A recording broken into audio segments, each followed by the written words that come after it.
Hello दोस्तों, welcome to Manoj मेडिटोनिक। दोस्तों, आज के वीडियो में हम बात करेंगे टोसिन DXR सिरप के बारे में। ठीक है, तो दोस्तों ये एक कॉम्बिनेशन फॉर्म की सिरप होती है जिसमें बहुत सारे सॉल्ट पाए जाते हैं। तो कैसे लेनी है, किसको लेनी है, क्या इसका डोज होना चाहिए, क्या इसके साइड इफेक्ट है, क्या इसका उपयोग है, सारी जानकारी आज की वीडियो में आपको मिलेगी। तो चलिए दोस्तों, वीडियो शुरू करते हैं। तो सबसे पहले हम बात करेंगे इसके कंपोजिशन की, यानी कि इसके सोल्ट के बारे में। तो सोल्ट देखिए इसका क्या होता है, डेक्स्ट्रो मिथोप्रोपेनेन हाइड्रोब्रोमाइड, ये 15 mg में होता है।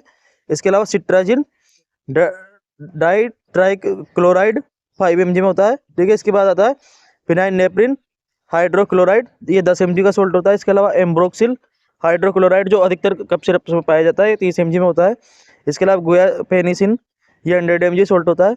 ठीक है, इसके अलावा आता है सोडियम सिट्रेट, ये 75 mg इसका सोल्ट होता है। तो ऐसे बहुत सारे इन सब का कॉम्बिनेशन से ये कप सिरप बनी हुई है और ये अच्छा इसका यूज होता है।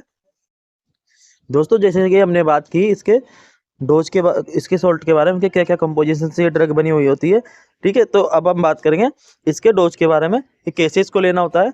तो देखिए, अगर 6 से 12 साल के जो बच्चे होते हैं उनमें इसका डोज 5 ml होता है BD। ठीक है, और एडल्ट जो होते हैं उनमें हम 10 ml तक दे सकते हैं, BD भी दे सकते हैं। अगर ज़्यादा दिक्कत है, ज़्यादा कफ आ रहा है, ज़्यादा खांसी है, तो हम 3 बार भी दे सकते हैं दिन में। तो ये इसका डोज होता है। और बच्चों के लिए इसकी अलग से कप सिरप आती है, छोटे बच्चों के लिए, तो उसका अलग से कंपोजिशन होता है और अलग से उसका डोज होता है। तो ये होता है इसका डोज। और इसको जो है खाना खाने के बाद हमको लेनी है।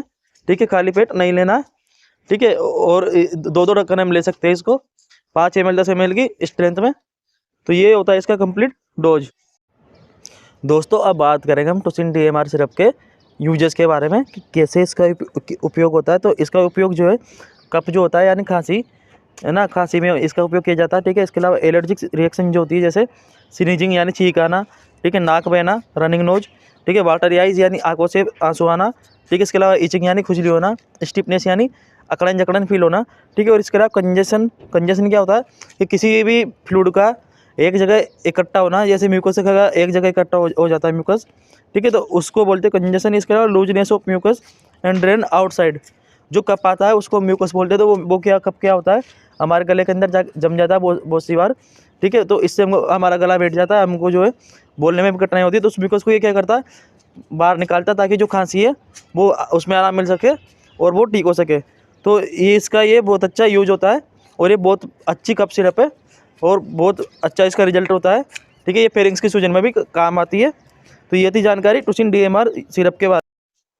तो दोस्तों, अब बात करते हैं साइड इफेक्ट की। साइड इफेक्ट में क्या होता है, हमारे पास कुछ कॉमन साइड इफेक्ट होते हैं, जैसे नोजिया यानी उल्टी जैसा मन होता है, वोमिटिंग यानी उल्टी हो जाती है, डायरिया यानी दस्त लग जाते हैं। ठीक है, इसके अलावा स्टमक पेन, पेट में दर्द रहता है।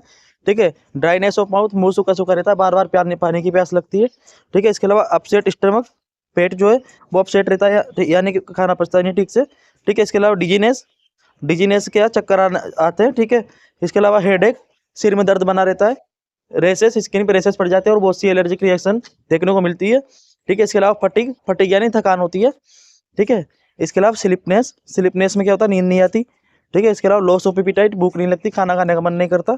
ठीक है, और इसके अलावा इंसोम्निया यानी डिफिकल्टी होती है स्लीपिंग में, सोने में डिफिकल्टी होती है। तो दोस्तों, ये है इसके साइड इफेक्ट। तो दोस्तों, उम्मीद करता हूँ कि वीडियो आपको पसंद आएगा। अगर वीडियो आपको अच्छा लगे तो चैनल को जरूर सब्सक्राइब करें और वीडियो को ज़्यादा से ज़्यादा अपने दोस्तों के साथ शेयर करें। ठीक है दोस्तों, मिलते हैं नेक्स्ट वीडियो में। तब तक के लिए जय हिंद, वंदे मातरम।